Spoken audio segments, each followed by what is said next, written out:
Bismillahirrahmanirrahim. Assalamualaikum warahmatullahi wabarakatuh. Kafalukum tulab, apa kabarnya anak-anak kelas 5 di rumah? Semoga kalian semua dalam keadaan sehat walafiat bersama keluarga ya. Tetap bahagia juga semangat belajar dari rumah. Cinta bahasa Arab 5 hari ini teman-teman. Setelah kemarin kalian Bu Sarah berikan materi ya mengenai fi maktabatil madrasah tentang perpustakaan yang ada di sekolah. Bu Sarah harap kalian bisa memahami itu mufrodat-mufrodat baru, percakapan juga cerita yang ada di dalam materi yang sudah Ibu berikan ya. Untuk pertemuan hari ini kita akan belajar di buku paket, dibuka halaman 79.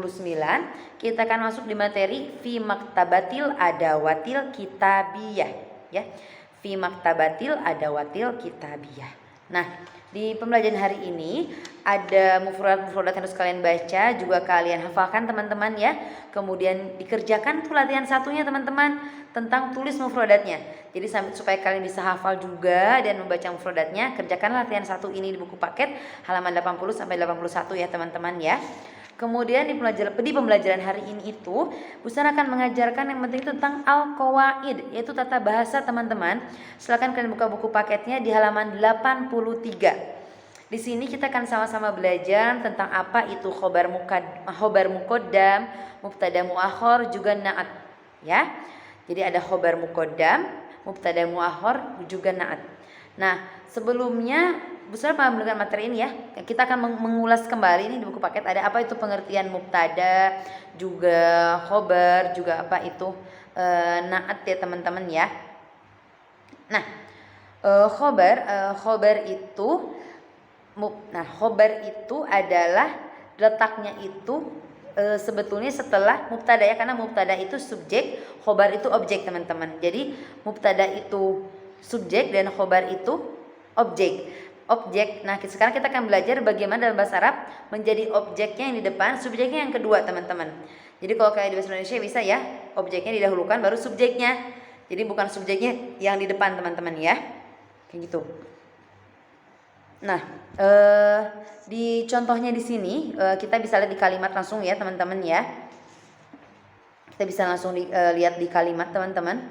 Contohnya nih yang nomor 1 yang A. Al-misbahu tahta sakfi. Artinya lampu itu di bawah atap. Al-misbahu tahta sakfi.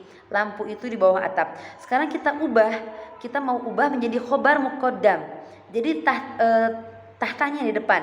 Maka yang berubah adalah tahta sakfi al-misbahu. Di bawah atap itu ada lampu. Nah, jadi kita ubah objeknya jadi di depan, subjeknya menjadi yang kedua teman-teman. Contoh berikutnya. Kemudian al-kitabu fil haqibati. Nah, kita ubah mau fil haqibatinya di depan. Fil haqibatil kitabu. Jadi buku itu di dalam tas, kita ubah menjadi artinya di dalam tas itu ada buku teman-teman ya.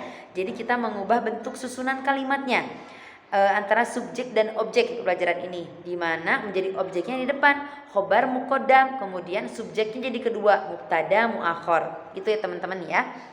Nah kemudian naat itu apa? Naat itu kata sifat teman-teman ya. Jangan lupa naat itu kata sifat, entah itu besar, kecil, bermacam-macam, sedikit, banyak, tinggi, pendek, itu kata sifat ya. Mudah-mudahan Bu Sarah harapkan kalian masih bisa mengingat nih kata sifat dalam bahasa Arab.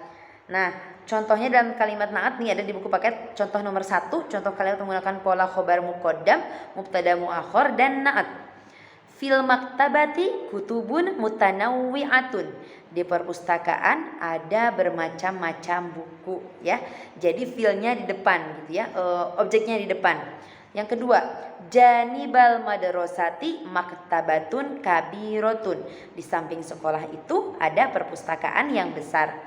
Kalimat ketiga, alal maktabi kitabun ghalizun. Di atas meja itu ada buku yang tebal. Oke, fahim tuh anak-anak. Bu harap kalian bisa paham ya pembelajaran tentang qawaid hari ini. Jadi setelah tadi kalian mengerjakan yang latihan 1 tentang mufrodat, kemudian nanti kalau setelah kalian baca mufradat, latihan 2-nya kita lewat. Bu Sara minta kalian langsung mengerjakan latihan 3 teman-teman dalam 82 ya. Sebutkan nama-nama peralatan sekolah dari bacaan di atas. Jadi di bacaan ini kalian cari peralatan sekolah yang ada di mufradat tadi sama. Kemudian tulis peralatan sekolahnya ada 10, tulis di latihan 3 teman-teman ya. Yang berikutnya tentang khobar muqaddam, kita kerjakan latihan 4. Nah, latihan 4 ini mencocokkan teman-teman. Yang alif mencocokkan kolom alif dicocokkan ke kolom ba. Bu Sara akan bantu di sini teman-teman untuk mengerjakannya ya. Kolom alif. Ainal at'imah wal ashribah, di mana makanan-makanan dan minuman? Raqmu tsani, aina nata'allamu kulla yaumin, di mana kita belajar setiap hari? Raqmu tsalis, aina tasta'irul kitab, di mana kamu meminjam buku? Raqmul rabi', nomor 4, aina tal'abu kuratal qadam, di mana kamu bermain sepak bola? Kemudian raqmul khamis nomor 5, aina tashtaril kurrasa, di mana kamu membeli buku tulis? Jawabannya dicari di kolom ba teman-teman. Saya artikan lagi untuk kalian ya. Raqmul awal fi maktabatil madrasah, di perpustakaan sekolah. Kalian tarik garis nih, cocoknya sama yang mana? Raqmul tsani fil maqsaf, di kantin. Raqmul tsalis fil maidan, di lapangan. Raqmur rabi fi maktabatil adawatil kitabiyah, di perpustakaan ya, di perpustakaan, di toko buku dan alat tulis. Raqmul khamis fil fasli, di dalam kelas. Nah, kalian cocokkan nih alif dan ba. Kemudian latihan 5, nah kalian pilih jawaban yang tepat ya antara alif, ba dan jim. Belajar menerjemahkan sendiri latihan 5-nya, tidak jauh dari mufradat yang ada di pelajaran ini teman-teman ya. Oke teman-teman kelas 5, fahim tum? Bu harap kalian bisa paham pembelajaran bahasa Arab ini dari rumah. Kalau ada yang tidak paham boleh japri tanya ibu langsung ya, nggak usah sungkan, nggak usah malu untuk bertanya. Silahkan bertanya, Bu Sarah senang kalau kalian mau bertanya ya. Nah untuk jawabannya kalian boleh kirim nanti Google Classroom. Bu Sarah akan buat kolom tugasnya teman-teman ya. Tetap semangat belajar dari rumah. Tetap bahagia belajar dari rumah. Cinta bahasa Arab 5. Barakallahu fikum. Ma'an aja. Assalamualaikum warahmatullahi wabarakatuh.